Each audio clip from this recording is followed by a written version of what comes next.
Good morning everyone, कैसे हो? उम्मीद है कि आप लोग बहुत ही अच्छे होंगे। आज हम देखने और सुनने वाले हैं बहुत ही इंटरेस्टिंग और बेहतरीन स्टोरी है। एक शराबी होता है, अपनी पत्नी को कैसे बेच देता है दूसरे के हाथों में। बहुत ही रोमांटिक स्टोरी होने वाली है। वीडियो लास्ट तक जरूर देखिएगा। चैनल पर आप लोग पहली बार विजिट करें तो चैनल पर सब्सक्राइब जरूर कीजिए। तो चलिए हम वीडियो स्टार्ट कर लेते हैं। वीडियो को लाइक करना ना भूलिए। तो चलिए शुरू करते हैं। गांव शराबी। करुणापुर। नाम सुनते ही लोगों के चेहरे पर उदासी छा जाती।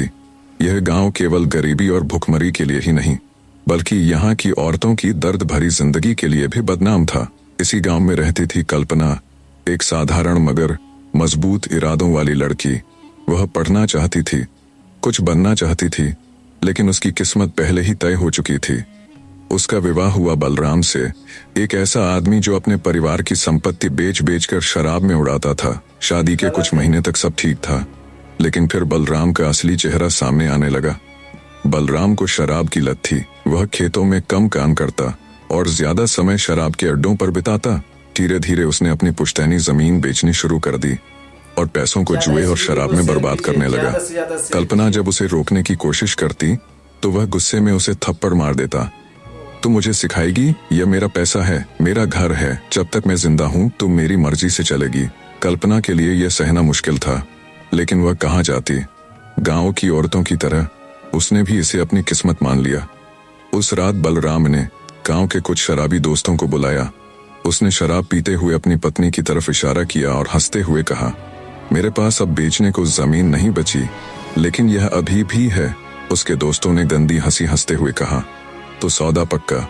बलराम ने सिर हिलाया और कल्पना को उसकी ओर धकेल दिया। कल्पना को लगा जैसे उसकी आत्मा को नोच लिया गया हो। आज वह सिर्फ एक औरत नहीं थी, बल्कि एक वस्तु बन चुकी थी। वह रात कल्पना के जीवन का सबसे भयानक दिन था। लेकिन जब अगली रात बलराम फिर से किसी नए आदमी को लाया, तो उसने समझ लिया कि अगर वह रुकी तो हर दिन मौत से बदतर होगा। यह सिर्फ एक रात की बात नहीं थी।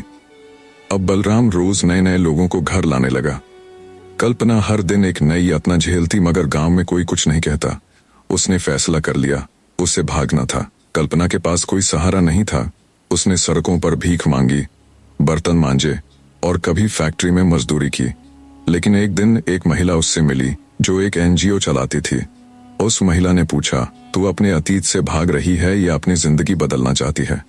कल्पना ने बिना सोचे जवाब दिया, मैं खुद को फिर से बनाना चाहती हूँ। यहीं से उसकी नई यात्रा शुरू हुई। अब वह एक पीड़िता नहीं रही, वह अपने पैरों पर खड़ी हो रही थी। उसने पढ़ाई की, सिलाई सीखी और खुद को एक मजबूत औरत बना लिया। अब वह सिर्फ कल्पना नहीं थी, वह उन तमाम औरतों की उम्मीद बन गई जो अपने दर्द को अपनी नियति मान चुकी थीं। सालों बाद कल्पना करुणापुर लौटी, लेकिन इस बार वह बेबस नहीं थी, वह बदली हुई थी। उसने गांव की महिलाओं को इकट्ठा किया और कहा, हमारा शरीर हमारी मर्जी से चलेगा, किसी सौदे से नहीं। धीरे धीरे महिलाएं उससे जुड़ने लगीं। उसने एक सिलाई केंद्र खोला जहां महिलाएं काम सीख सकती थीं और आत्मनिर्भर बन सकती थीं। जब उसने कल्पना को देखा तो उसकी आंखों में ग्लानि थी। वह उसके पैरों में गिरकर बोला, क्या तुम मुझे माफ नहीं करेगी?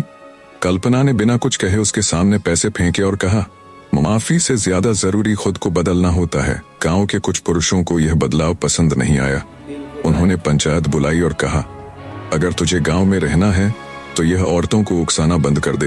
कल्पना ने मुस्कुराकर जवाब दिया, अगर खुद पर खड़ा होना उकसाना है तो यह उकसावा कभी बंद नहीं होगा। यह सुनकर गांव की औरतें भी उसके साथ खड़ी हो गईं। अब करुणापुर पहले जैसा नहीं रहा। अब यहाँ की औरतें आत्मनिर्भर थीं। पंचायत में उनकी आवाज सुनी जाती थी और सबसे बड़ी बात, अब कोई लड़की मजबूरी में किसी से ब्याही नहीं जाती थी। कल्पना ने जो लड़ाई शुरू की थी वह अब पूरे गांव की बन चुकी थी। हर औरत को अपनी पहचान चुनने का हक है और हर मर्द को अपनी गलतियों का पश्चाताप करने का अवसर। यह कहानी हमें यह सिखाती है कि हिम्मत से बड़ा कोई हथियार नहीं। औरत किसी की जागीर नहीं, वह अपनी तकदीर खुद लिख सकती है। गलतियों से इंसान बनता है, लेकिन उन्हें सुधारने के लिए हिम्मत चाहिए। हमारे देश में तो औरतों को भगवान का दर्जा दिया गया, हमें उनका सम्मान करना चाहिए। यह कहानी अपने प्रियजनों के साथ जरूर शेयर करें, जिससे हमारा समाज और बेहतर बन सके और महिलाओं की गरिमा का सम्मान करे। अब समय हो गया है आपसे इजाजत लेने का। आशा करता हूँ कि अगली वीडियो में आपसे जरूर मुलाकात होगी। जय श्री कृष्ण। राधे राधे। दोस्तों बहुत ही झकास स्टोरी रही, मुझे तो बहुत बेहतरीन लगी। आप लोग को कैसी लगी अपना जो राय है कमेंट बॉक्स में ज़रूर बताएं। कहाँ से वीडियो देख रहे हैं वो भी अपना सिटी का नाम मेंशन जरूर कीजिए।